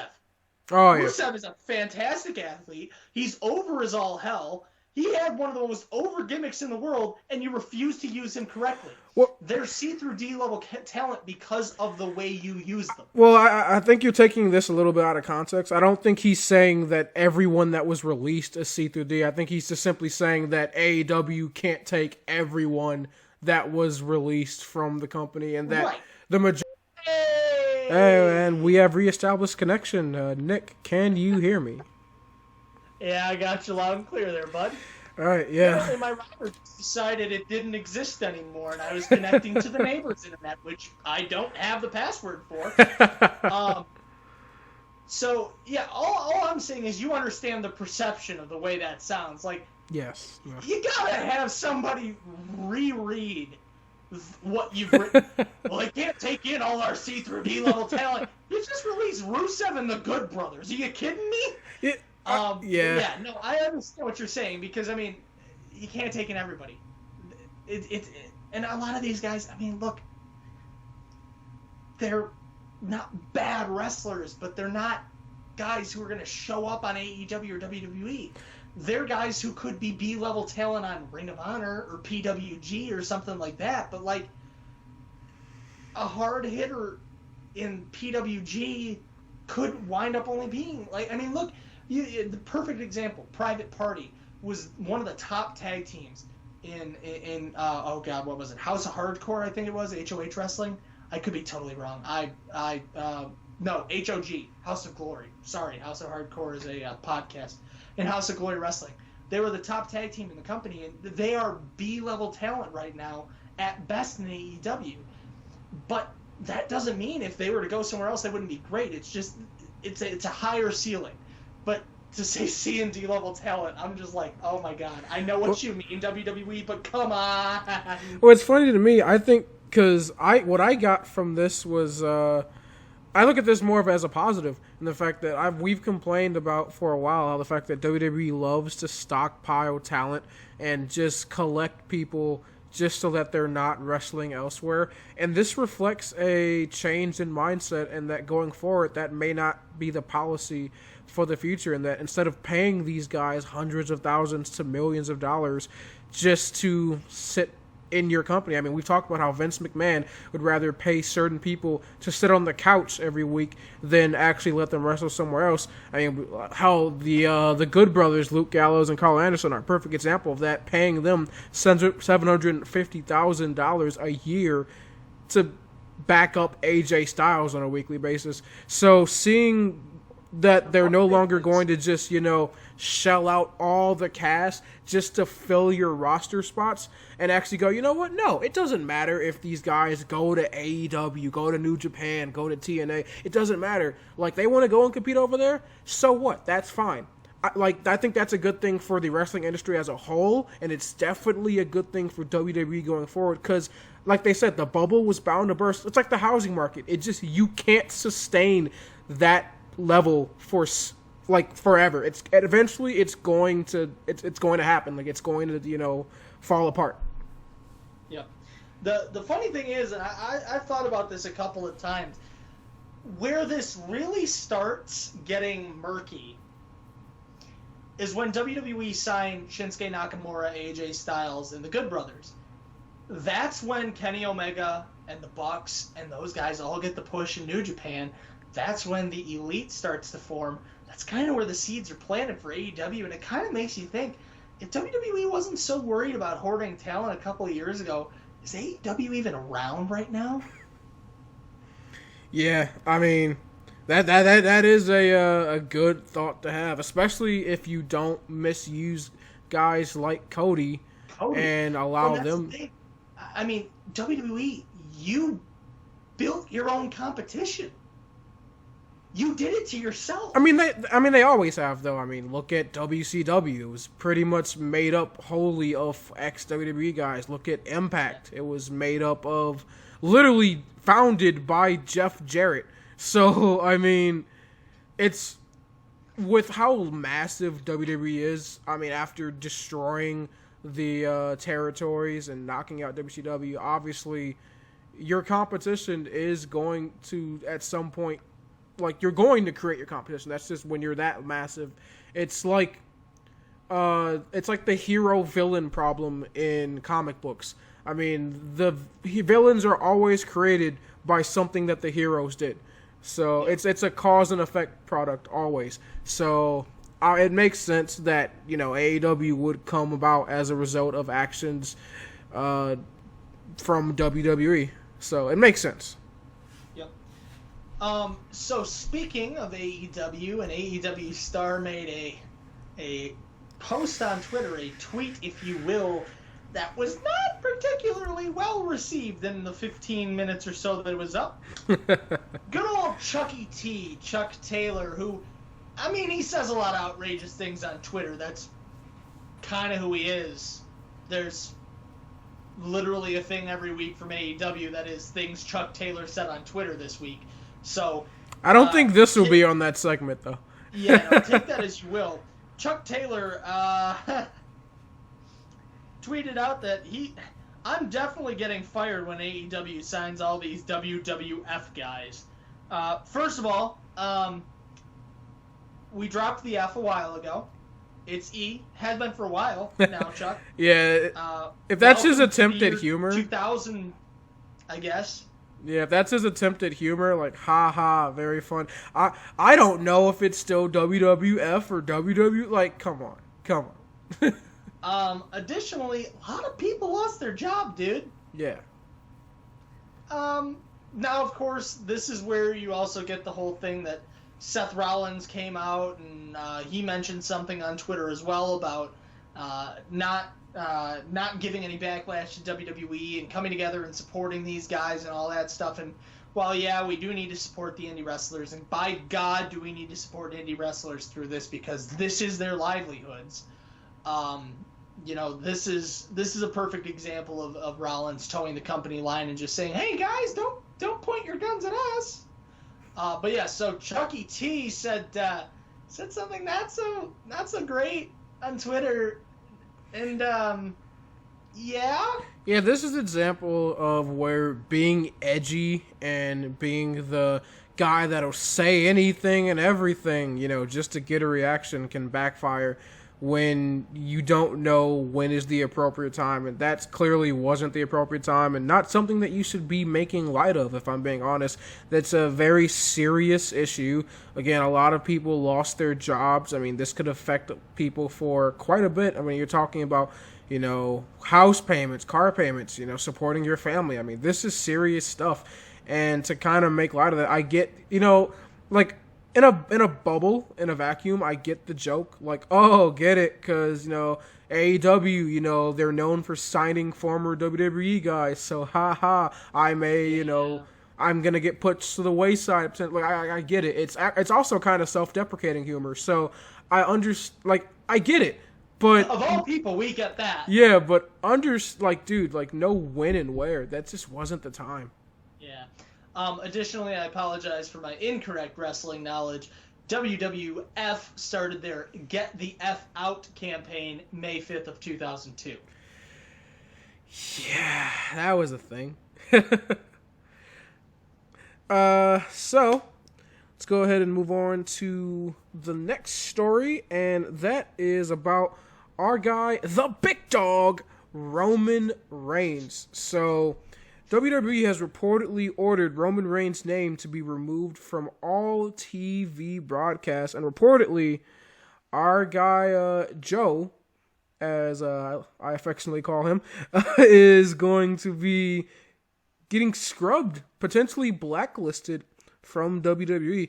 So, as we all know, just a week before his match with Goldberg at WrestleMania, he pulled out. He said that he had concerns about the event due to the spread of COVID-19, and obviously as a recovering patient from leukemia? Yes, leukemia. Yes, so he obviously doesn't have the greatest immune system, so he expressed concerns, and he ended up pulling out of the event, leaving WWE scrambling for a replacement, which ended up being Braun Strowman. And while the event was a major success for the WWE Network, reportedly there are consequences. So commentators are reportedly ordered to refrain from mentioning him during broadcasts, and that there is no word of Reigns' involvement in future broadcasts of Raw or Smackdown. So, if this is true, and WWE, you go about the process of blacklisting Roman Reigns because he had legitimate fear for his own safety as a recovering cancer patient from potentially contracting this horrible disease, and now you're punishing him because of that? Yep. Honestly, if these reports are true and it comes out that you do end up, like, something does happen, and prayerfully it doesn't, but if something comes out, Roman Reigns ends up getting released or getting punished for this, then I can truthfully, wholeheartedly say, screw you, WWE, screw you, Vince McMahon, and anyone else associated with that company that allows this BS to happen. How dare you, honestly, for a company that preaches, anti-bullying and respect and all of that, to sit there and then you are literally partners with a Finding the Cure Association for cancer. Komen for breast cancer, yep. And then you're going to sit here and punish Roman Reigns for fearing for his own safety as a recovering cancer patient? So this is ridiculous. If there's any truth to this, you should be ashamed of yourself. And it would make me disgusted as a WWE fan, but as a wrestling fan, because you are associated with the wrestling industry. If this ends up being truth, it's disgusting, it's despicable, and if this has any truth to it, you guys should all be ashamed of yourselves, honestly. This is the way that I look at it. Roman is one of the top guys in the industry right now. And for you to literally sit there and pretend that he doesn't exist is ludicrous.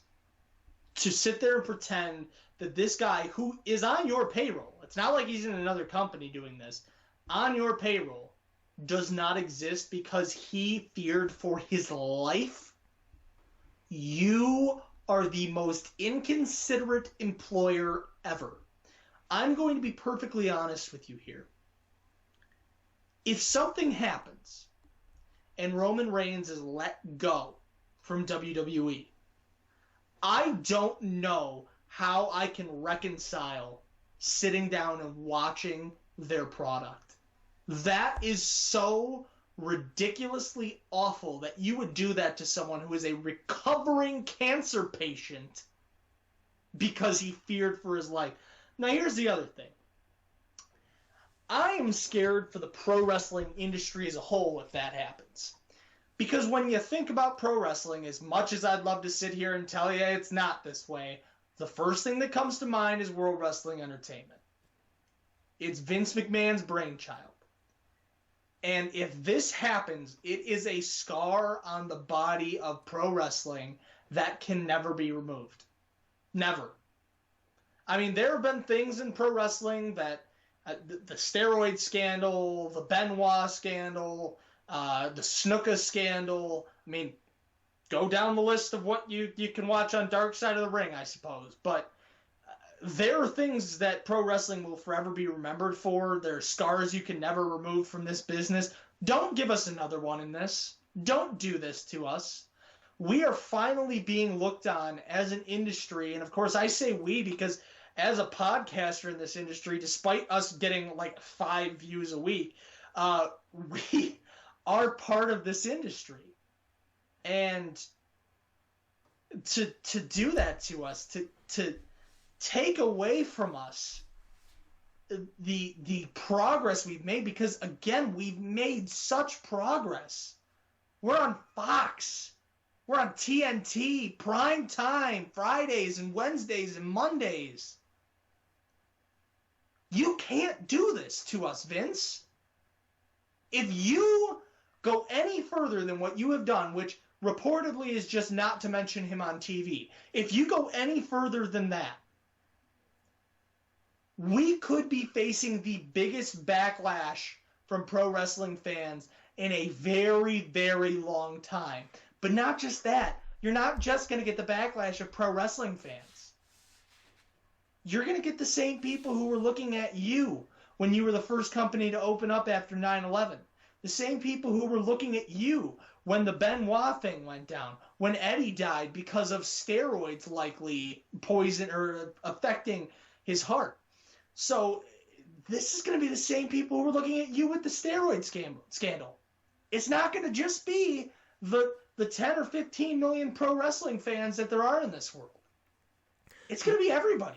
I fear that, if something like this does go down, if hopefully this never happens, but if we are ever looking at an article and we see Joe Anoa'i has been released from WWE, my God, just the earth-shattering, like, I don't even, like, you can't even, like, imagine it. I mean, this could shake wrestling down to its core. I mean, you want to talk about the potential destruction of WWE? That's how it starts right there. Because and this is the other thing.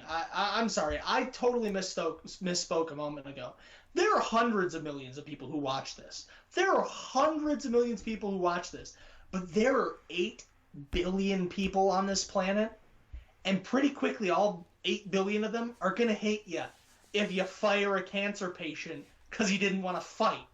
Yeah, and sorry, continue. And again, referencing the fact that again, you've had big scandals in the past, and I mean, imagine how awful it would look if Roman Reigns had continued to wrestle, and if potentially he did come down with this virus, and like something like that happens, how awful that makes you guys look even more. I mean. Could you imagine? I mean, my God, could you imagine the headlines? Wrestler contracts COVID-19. Former cancer patient contracts COVID. Like, you can write it. You can write it into a storyline. You can flip that. Roman dies. He was a hero to this business down to the last day he was fighting. I don't think that. I think that's completely different. I don't think you can flip that. That's not something that you can, especially something like this, which has affected the world on a global scale. And everyone knowing the story of Roman Reigns, and especially with it coming out that he did have fears about competing in this matchup. If something like that would happen, I think that completely shuts down any. I mean, you couldn't feasibly be able to flip that and somehow maintain it as a storyline. I mean. And you couldn't even, like, maintain this as good press. I mean, my God, your company would get ripped to shreds. I can only imagine the lawsuits, the backlash. This is something, this is extremely serious, and it needs to be taken as such. And I'm going to be keeping, I mean, I'm sure you will as well, but especially me, I'm going to be keeping a close eye on the situation. And all wrestling fans, honestly, need to be keeping an eye on this, because the ramifications of something like this going forward for the future could be honestly deadly for the wrestling industry as a whole. You know what, though? Call me a sick bastard. I want to see it happen.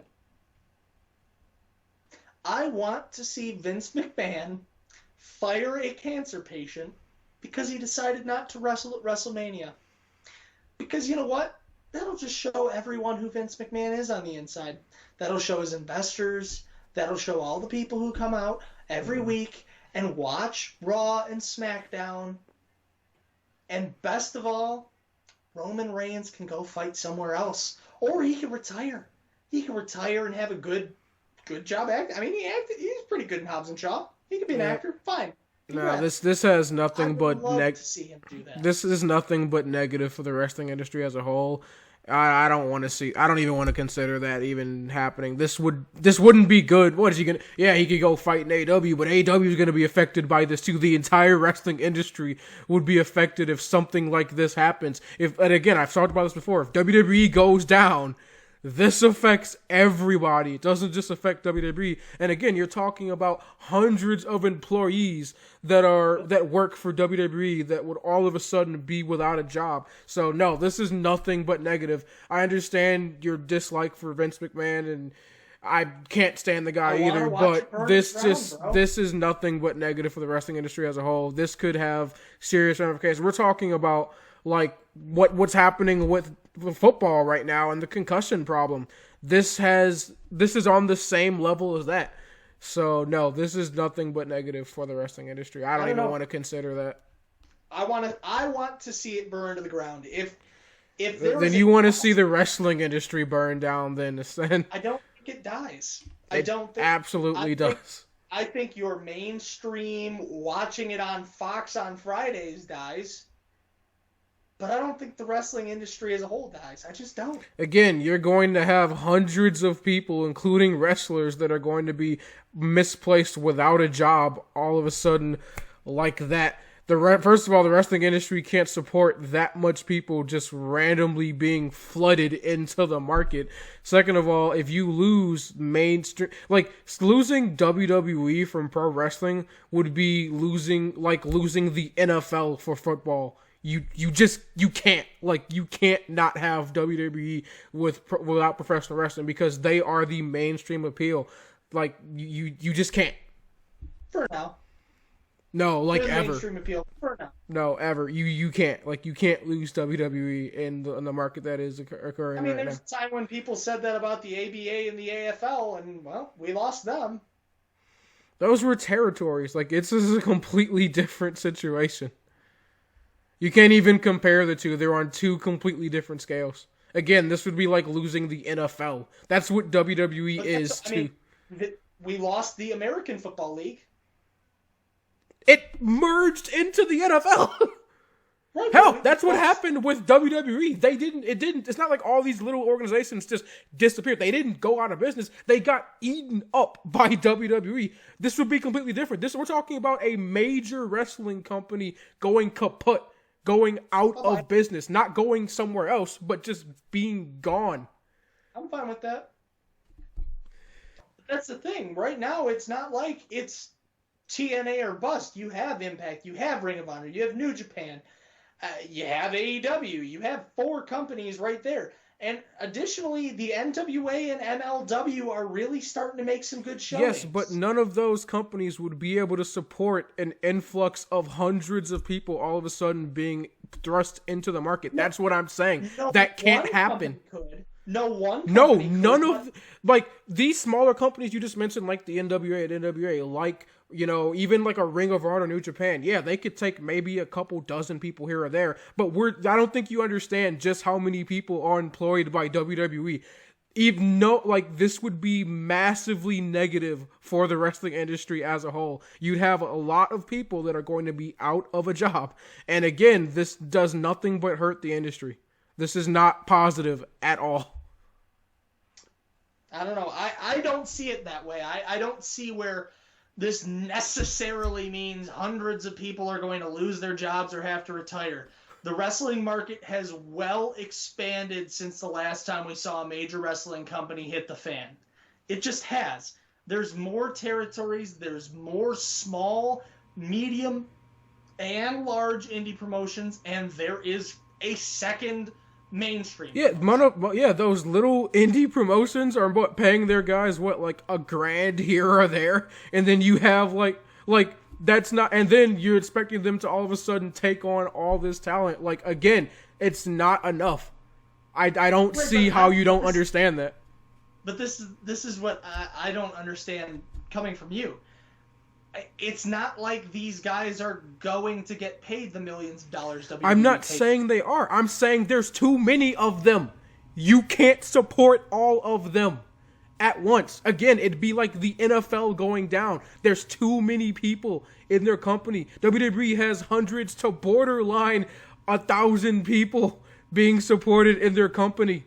You can't support that many people just being thrust into the market out of nowhere. Like I don't like, from a business standpoint, from a market economical standpoint, it just doesn't make sense. I understand your hatred of WWE. I would be perfectly fine if another company took their place, but you would have to have something like that happen before you have WWE just fail. You would have to have AEW really move up to that primetime spot, becoming that next mainstream competition, actual competition for WWE, hosting multiple shows on television, supporting its wrestlers with millions of dollars, having all these deals on shows like ESPN, like Fox, like before supporting hundreds to thousands of people in your company before you can have a company like WWE just fail and it not impact the market. You can't just have that happen right now. If that would happen right now, wrestling's done. Like, it's over. You just can't. Wouldn't be able to survive. But why does it have to be over? It'd be on life. If anything, it'd be on life support. But why does it have to be over? Why does it have to be over? What, WWE leaves and wrestling fans just go, oh yeah, no, I don't like wrestling anymore? Because 90% of wrestling fans are WWE fans. Just wrestling is inherently built around WWE. Whether you like it or not, it's a literal fact. Yes, it is. It is a literal fact that it is currently built around WWE. And Things change. that's what we're talking about. If WWE goes down, Things change. you can't not like that. Like that's just asinine. Can. That's like again. That's like I mean, a perfect example would be again the auto industry. If you lose, why do you think the United States continues to bail out the big three? Because if they go down, the industry dies. It's the same thing with WWE. I don't understand why that's so hard to comprehend. But because it's just like the thing that people don't understand is with the auto industry, we have more than three choices.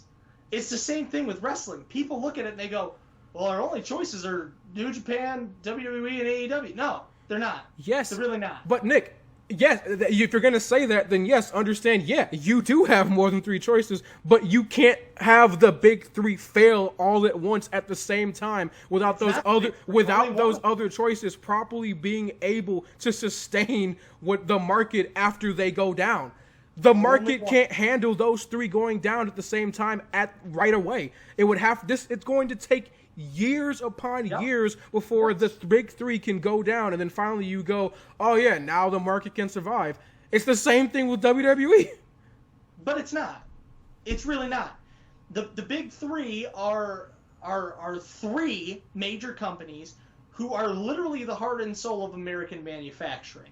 What is the heart and soul? What is the major company you think about when you think professional wrestling? And the reason there is no big three is because WWE ate all the other competition. There's a reason AEW is the only slightly challenged to WWE is because what happened to Impact? WWE basically destroyed them, bought out their library so they could use their footage, and has all their former talent. What happened to New Japan being a relevant threat? WWE poached their talent. There's a reason AEW is even made up of former WWE guys. Like, there is no big three in wrestling because WWE is the big three. They are the big global company. They're the monopoly on wrestling. It's just like the NFL. Like, I don't understand why that's so hard to comprehend. Because it's not a monopoly on wrestling, and because additionally, 20, 30 years ago, this wouldn't have been a problem. 20, 30 years ago, there were guys who were still traveling to territorial wrestling places that were still making a living for their family. It's not like these smaller indie promotions can't give you a couple $1,000 Nick, for a show. It's not 20 or 30 years ago, though. Stop living in the past. Focus on the way our economy is now, the way things are now. It's not 20, 30 years ago. It's just not. Things can't function that way anymore. 20, 30 years ago, you had, come on. 20, 30. So no, I don't support WWE closing. I don't support hundreds of people, thousands of people losing their jobs. I don't support talent being out of their jobs and some of them being phased out or being forced to retire. I just support good wrestling, and if you could give that to me, I could stop sitting here and screaming at the mic about the stupidest of stuff. There's no reason to even have this conversation if you just put on a competent show 1 out of your 2 shows a week. Because we have already decided NXT is a good show and that you don't have anything to do with it. Put on 1 good, not competent, good show a week. And I can shut my mouth. But you can't even do that. You cannot even put on a proper Raw or SmackDown on a given week. And that's why I sit here and say ludicrous things like I want the entire company to go under. I don't want that. I don't want these guys out of their jobs. A lot of these guys would be really great if you knew how to use them. Which is why I sit here and go, I love All Elite Wrestling because guys like Brody Lee and Matt Hardy and guys like, Lance Archer, who y'all kicked out the industry about 10 years ago, who's shown up in AEW, look phenomenal. You need to learn how to book wrestlers like you care. Vince, when WCW went under, you stopped giving a damn. You stopped giving a damn. Which is why a lot of these guys, like Gallows, who took so long to get back to WWE, was misused. Gallows did 2 stints in your company.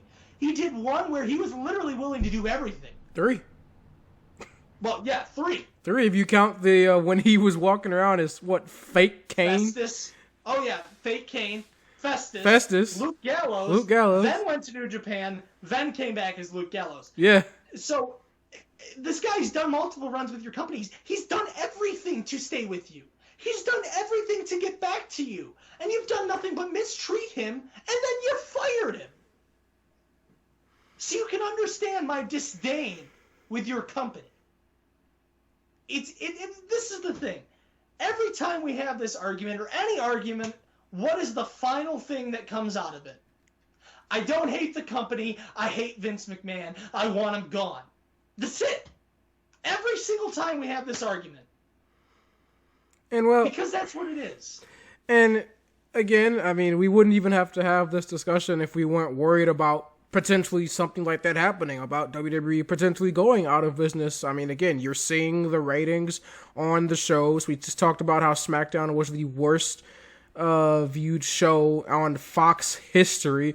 You're not reaching the core demographic that you need to sustain your shows. Again, talking about topics like potentially firing a cancer patient. So this wouldn't even have to be a conversation if you weren't consistently making ludicrous decisions and putting on subpar to garbage shows on a weekly basis on television, which makes me question if your company will be able to sustain itself in the long run, because I'm afraid you're going to either tear yourself apart by making a decision so ludicrous that everyone just says, no, that's enough, you need to go, or you just get so awful that TV networks like Fox and even potentially USA, although I feel like you're the only thing keeping them relevant at this point, finally go, yeah, no, you're not worth the billions of dollars we're pumping into you every year. So it's stuff like that that worries me. And again, when I look at the creativity of Vince McMahon and your producers, I look at a show like WrestleMania 36 where I go, you've proven to me that you have, you can do it. You showed that it's possible to put on good shows in 2020. Again, there's been a couple Raws and even a SmackDown or two where I went, yeah, that's not a bad show.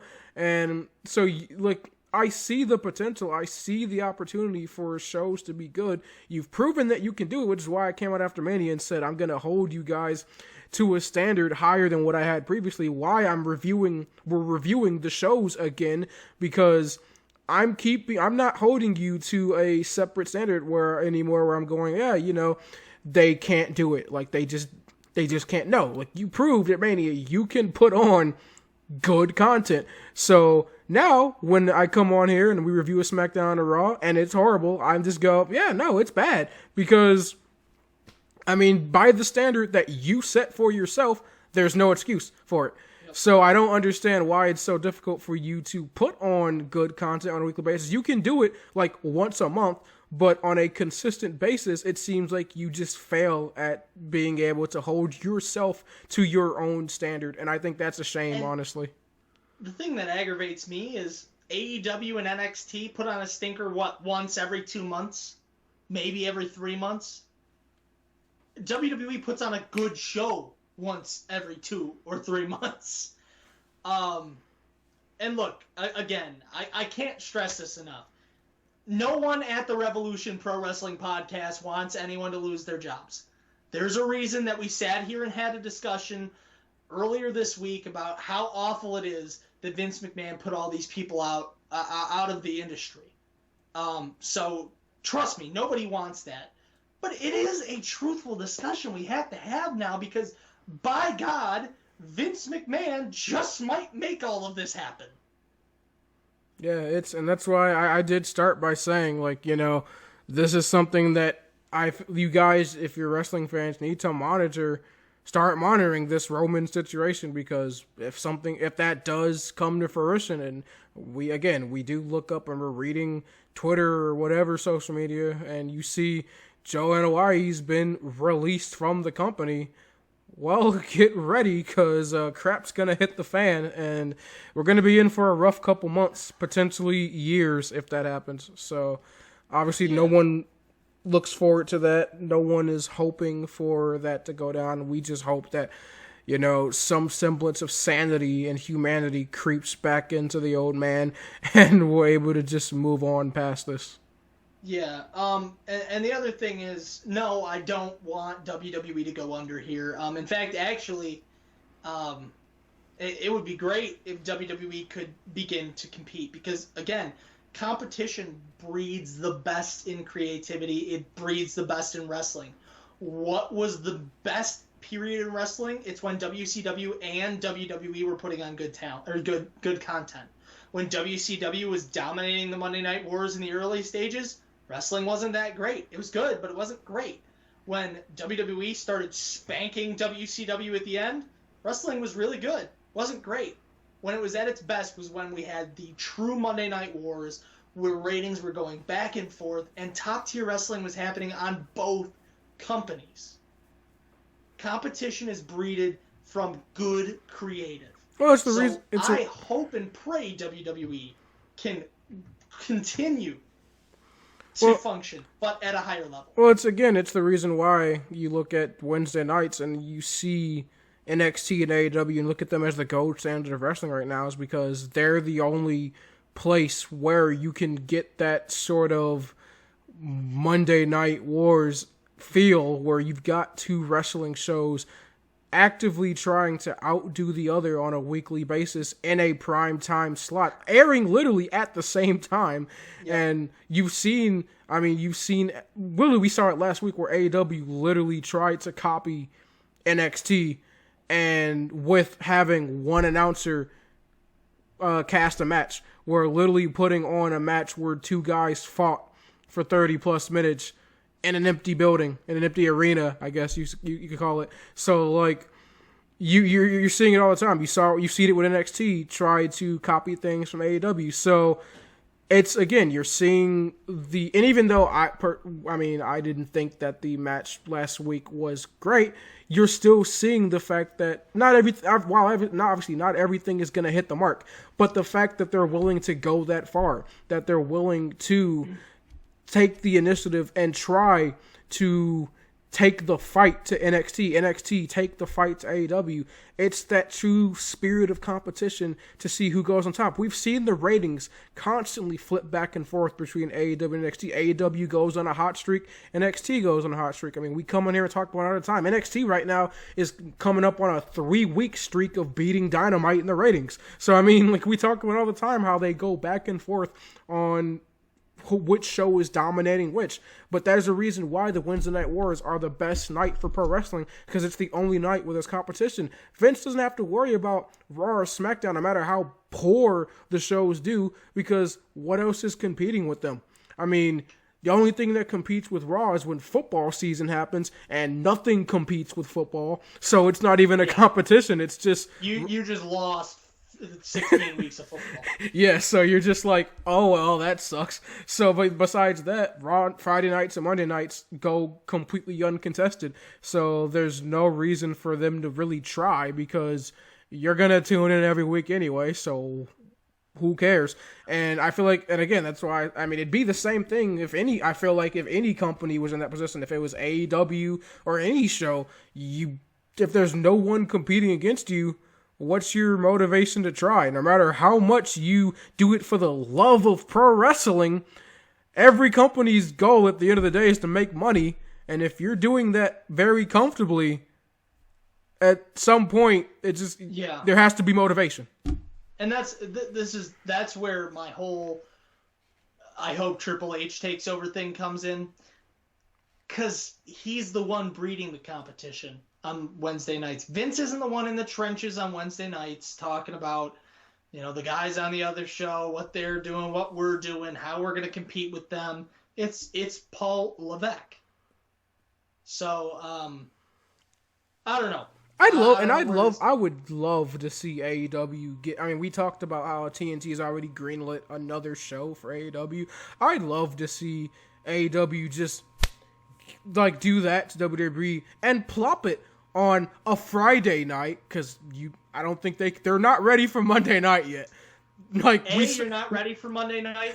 B, you have to put your A show on Monday night. Yeah, Like, you'll have to move Dynamite. Like, Yeah. that's the level Raw is I mean, at. even I mean, and I'm not comparing TNA to AEW, but we saw what happened when TNA tried to go on Monday night. They got crushed, and TNA was putting on some of their best shows, I thought, in years, and they still were not a match for Monday Night Raw. So you're not there yet. So no, start with I say if you want to go for SmackDown, I would love to see AEW plop their show on on a Friday night and say, "Hey, it's SmackDown. Hey, how about that, huh?" And then watch how good SmackDown gets out of nowhere. Like, I guarantee it would have to, because they're already reaching record numbers of low viewership. If AEW plops the show on Friday night at around the same time as SmackDown, if SmackDown doesn't compete, what's the incentive for Fox to keep that show running if they lose all their viewers? Oh, there's no incentive. In fact, if I'm Fox, I even talk to AEW if they take all those viewers away from SmackDown and say, hey, what would it take for us to take you away from TNT on Fridays? Yeah. So I would...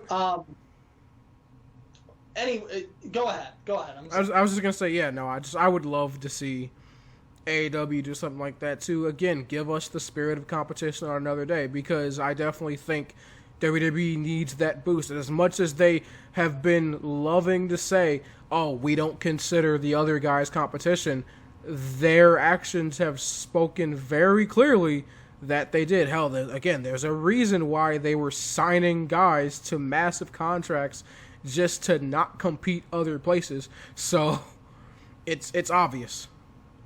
Yeah, and I suppose as much as I sit behind the Fight Mode moniker, I have to apologize for my weekly I hate WWE rant, in which I blow up, say the company should go under, pretend like I don't care about anybody or anything, and then finally just go, can't Vince turn over the reins, please?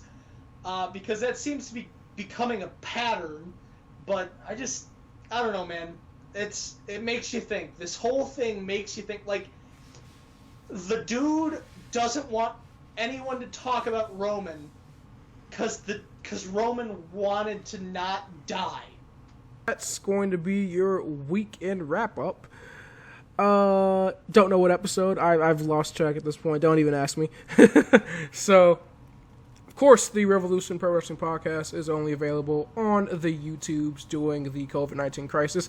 But if you go ahead and follow us on the Spotify, iTunes, Google Play Podcasts, or the Podbean, when everything's over, we're back to shooting our podcast in the format that you guys love and that we love and our highest quality, then beautiful, crisp audio podcasts will be at your fingertips back on a weekly basis. As always, again, that's not going to happen for a while, though. Yeah. Of course, social media links are down in the description. Follow the Wrevolution Pro Wrestling Podcast on Twitter, Facebook, Instagram, all the social media stuff. Make sure, if you haven't already, you go and cast your vote in the polls for the World Wrestling Classic so that your voice can be heard and your favorite guy could potentially advance to the next round of their tournament. So, with that being said, live from Studio 6, my name is Marcus White. From the spare bedroom, my name is Fight Mode Nick Cavalli, your proud world champion. Oh, are we proud? And this has been the Wrevolution Pro Wrestling Podcast. Make sure you guys subscribe, and as always, join the revolution. Have a fantastic night.